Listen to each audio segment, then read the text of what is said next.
Bonjour. Lecture de l'Évangile selon saint Marc au chapitre 14 à partir du verset 16. Nous sommes la veille du Vendredi saint, à quelques heures de l'arrestation de Jésus, puis de sa mise à mort. Les disciples partirent et allèrent à la ville. Ils trouvèrent tout comme Jésus le leur avait dit. Ils préparèrent donc le repas de la Pâque. Quand le soir fut venu, Jésus arriva avec les 12 disciples. Pendant le repas, Jésus prit du pain, et après avoir remercié Dieu, il le rompit et le donna à ses disciples. Il leur dit, « Prenez, ceci c'est mon corps. » Il prit ensuite une coupe de vin, et après avoir remercié Dieu, il la leur donna, et ils en burent tous. Jésus leur dit, « Ceci est mon sang, le sang qui garantit l'alliance de Dieu et qui est versé pour une multitude de gens. Je vous le déclare, c'est la vérité, je ne boirai plus jamais de vin jusqu'au jour où je boirai le vin nouveau dans le royaume de Dieu. » Et tous chantèrent ensuite les cantiques de la fête, puis s'en allèrent au mont des Oliviers. Louange à toi, Seigneur. Amen.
Dans ce texte de Marc 14, qui sera repris dans les évangiles synoptiques de Matthieu et de Luc, nous avons entendu ce que les théologiens ont appelé, je cite, le récit de l'institution de la Sainte Seine.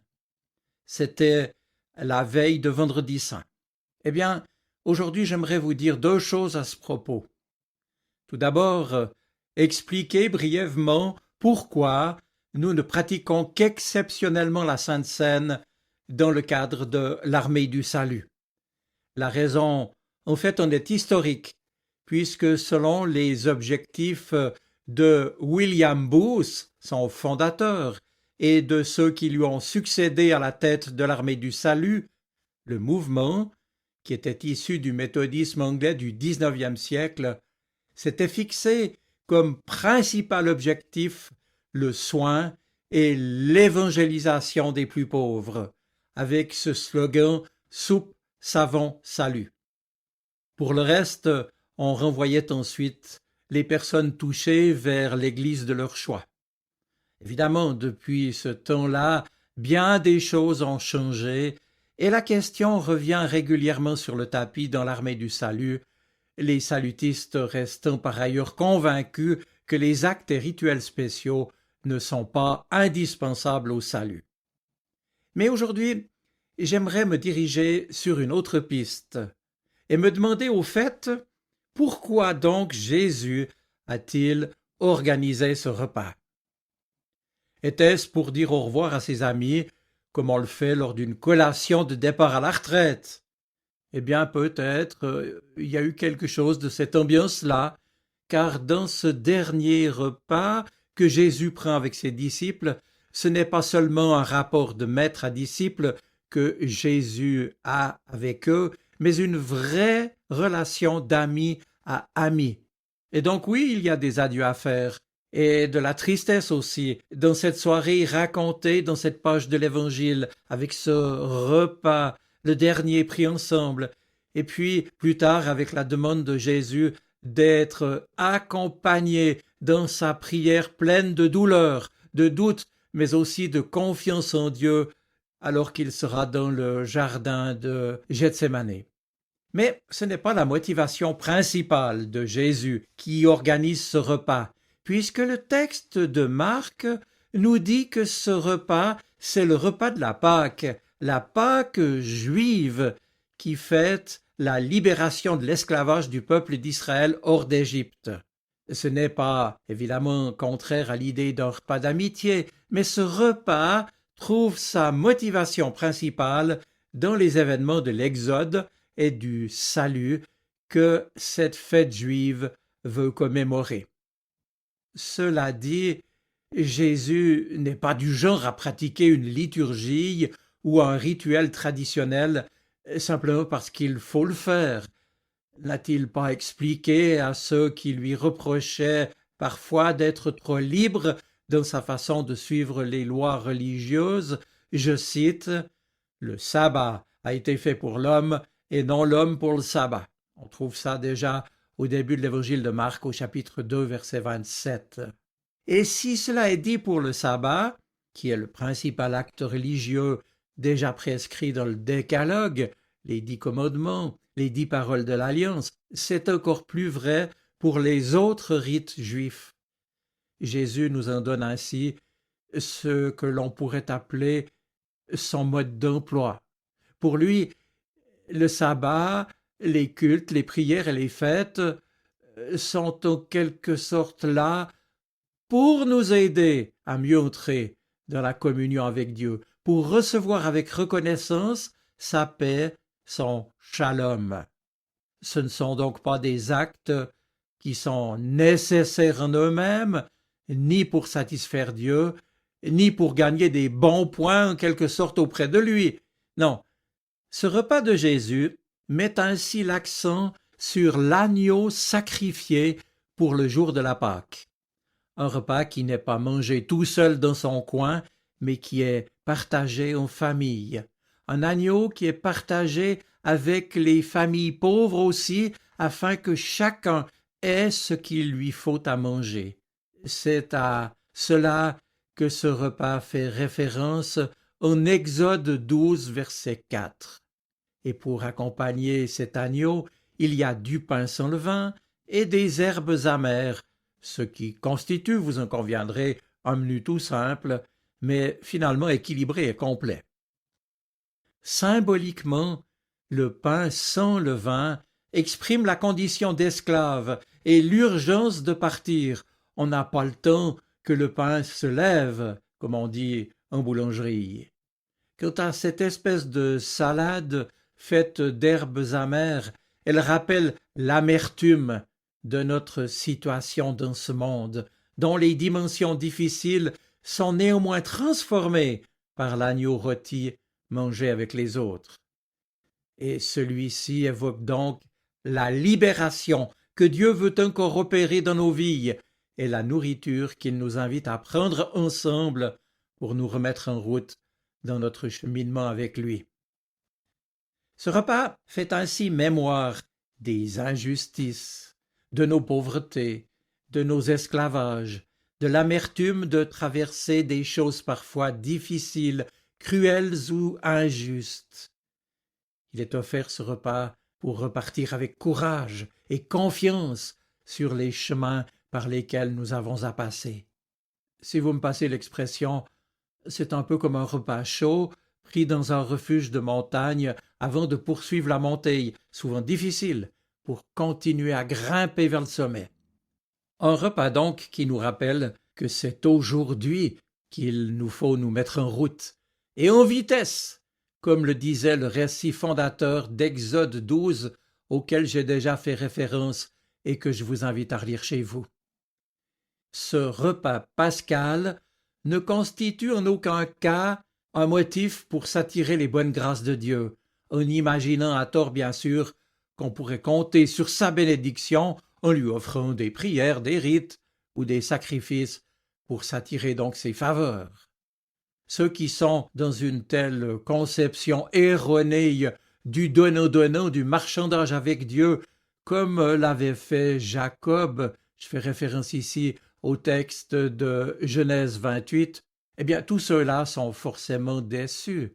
Eux qui se retrouvent souvent désespérés et découragés, alors considérant comme non exaucés les prières et ce qu'ils avaient espéré, bien qu'ayant offert à Dieu leurs résolutions, leurs efforts, des sacrifices, la dîme de leurs revenus, des prières hyper ferventes, certains que Dieu les bénira.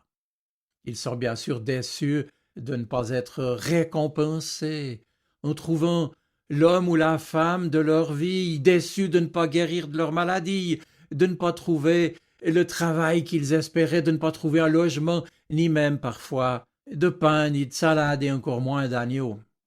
Parce que ça ne marche pas comme ça avec Dieu, qui ne fonctionne pas comme ça. Non, notre Dieu, celui de Jésus-Christ, n'attend pas de sacrifice pour nous pardonner, pour nous bénir et nous aimer. Et si nous avons des malheurs, ce n'est pas faute que Dieu fasse tout ce qui est en son pouvoir pour que chacun ait sa vie en abondance, quoi que nous ayons à traverser, comme jadis les Hébreux dans le désert. La place de Dieu dans ce repas de Pâques n'est donc pas celle d'un Dieu qu'il faudrait nourrir, acheter à coups de sacrifice, mais celle d'un Dieu qui nous aime avant même que nous l'ayons aimé, un Dieu qui est déjà entièrement mobilisé pour nous sauver, qui vient nous libérer de ce qui nous oppresse ou qui fait que nous restons encore esclaves, un Dieu qui nous promet d'intervenir encore dans notre existence. Pour cela, notre Dieu nous invite à mobiliser nos propres ressources, non pour les sacrifier, mais pour les partager ensemble.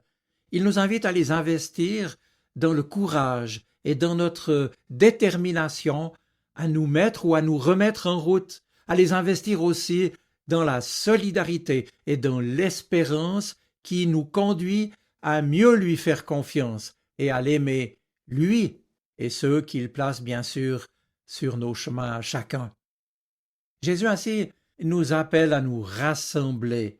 Il nous est dit dans le texte que c'était dans une chambre haute, c'est-à-dire à nous rassembler dans une certaine élévation de notre attente, de notre espérance, de notre écoute et de nos partages. Il nous invite ensuite à rendre grâce à Dieu, après avoir tout préparé, pour que lui puisse intervenir en nous et au travers de nous, ce qui lui permettra de faire des miracles de libération, de résurrection et de vie. Tout étant ainsi préparé, et les ressources et les personnes réunies à l'appel de Dieu, nous sommes invités à manger et à prendre ainsi des forces. Nous sommes invités à manger notre pain quotidien dans la conscience de l'urgence qu'il y a à nous remettre en route aujourd'hui. Faire notre part pour mieux accueillir le Seigneur en nous et au milieu de nous. Et lui alors fera le reste. Il le fera, nous voulons le croire, avec aussi des miracles de libération de tous nos pharaons à nous qui sans cesse nous empêchent d'avancer, qui nous empêchent aussi de rendre grâce à notre Dieu en toute liberté et sincérité, en acceptant que Dieu chaque jour puisse nous travailler et nous modeler par son esprit à la ressemblance de Jésus-Christ, irrigué alors du pardon qui nous est offert et renouvelé sans que nous ayons à payer le prix du sang car lui l'a déjà payé par amour pour nous. Le repas de la Pâque nous invite à vivre dans la reconnaissance, dans la louange et la confiance. Eh bien, nous sommes ici en présence d'une relation qui n'est pas celle du marchandage, mais qui est grâce, amour gratuite, fait de bonté et de bienveillance. Alors maintenant, j'en arrive à mon dernier point pour dire qu'en Christ, bien entendu, la véritable nourriture offerte par Dieu n'est plus faite de manne, d'eau et de cailles. Mais voilà, dit l'Évangile, et cette fois je fais référence à celui de Jean, au chapitre 6, cette nourriture donnée au désert, ce n'est que symboliquement qu'elle nous est donnée au travers de la lecture de la Bible, de la prière et du culte. Parce que pour nous, la nourriture fondamentale que Dieu nous offre en Jésus-Christ est donc d'un tout autre ordre, puisqu'elle donne la vie éternelle. C'est désormais par son esprit que Jésus le Christ, l'agneau de Dieu, est pour nous nourriture qui donne la vie éternelle. C'est cela qui nous est dit. Je suis le pain de vie, dit Jésus. Je suis le pain de vie. Jésus met sa vie en nous, en venant habiter et grandir chaque jour davantage en nous. La maxime qui dit que nous sommes ce que nous mangeons se vérifie donc aussi à propos du pain de vie qu'est Jésus. Oui, de quoi nous nourrissons-nous? Les gestes, les paroles, la présence de Jésus ont nourri et nourrissent encore l'élan de vie de tant et tant de personnes à travers le monde, jusqu'à cet instant précis où d'autres, sous d'autres latitudes, malgré la souffrance, malgré la mort, font l'expérience de sa présence. Une puissance de vie qui petit à petit nous transforme, car c'est de cette puissance de transformation que ses disciples ont témoigné après Pâques, ce petit groupe d'hommes et de femmes déçus, apeurés, divisés, qui pourtant vont relever la tête et annoncer avec joie, conviction, enthousiasme, liberté et assurance que la vie de Jésus est toujours présente à leur côté, agissant en eux. Oui, Jésus est notre pain de vie. Chers amis, c'est pour nous exposer, nous aussi, à sa présence et à cette puissance de transformation que nous nous rassemblons encore, que tant d'autres partout dans le monde sont également rassemblés pour écouter la Bible, prier et partager ensemble. Oui, il faut aussi insister sur ce dernier point, comme le bon pain de farine, le pain qu'est Jésus-Christ, se partage. Cette puissance de vie et de transformation doit être partagée, transmise, pour que d'autres puissent aussi relever la tête, pour que d'autres se sachent aimer et pardonner, pour que d'autres se tournent vers le Christ vivant. C'est pour cela que les évangiles ont été écrits, pour témoigner et transmettre.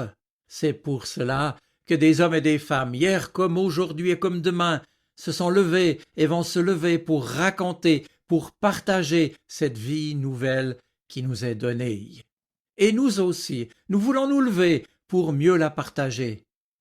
Faut-il ici ajouter que, comme le bon pain, les paroles de Jésus sont à manger et à distribuer jour après jour. Le bon pain, on le sait tous, ne se garde pas longtemps, sinon il rassit, et il faut en prendre un peu chaque jour, sous peine de mourir de faim. C'est pourquoi, faut-il le répéter, il est bon de lire la Bible, de prier et de venir au culte, et cela régulièrement. Le pain de vie qu'est Jésus, c'est lui-même par son esprit qui vient nous nourrir et nous permettre d'aller de l'avant. Cela ne se fait pas forcément sans résistance, ni difficulté, parce qu'il y a en nous des blessures qui font mal, des peurs bien installées, des esclavages encore, des reliquats d'Égypte, des idées toutes faites qui peuvent nous pousser à nous méfier de Jésus. Mais il y a aussi une part de nous qui veut lui dire oui. Or, à chacun ce matin, tout à nouveau, Jésus redit « Je suis le pain de vie. Pour toi aussi, je t'offre ma vie. » Et vous l'avez compris, ce « je suis », c'est le « je suis divin », le nom que Dieu a offert à Moïse au Sinaï. Relisez le livre de l'Exode, ses premiers chapitres. Un nom qui dit sa vie, sa présence qui déborde toutes nos peurs, tous nos esclavages, toutes nos divisions et tous nos enfermements. Oui, Jésus nous redit ce matin, « Je suis le pain de vie », toujours à nouveau offert.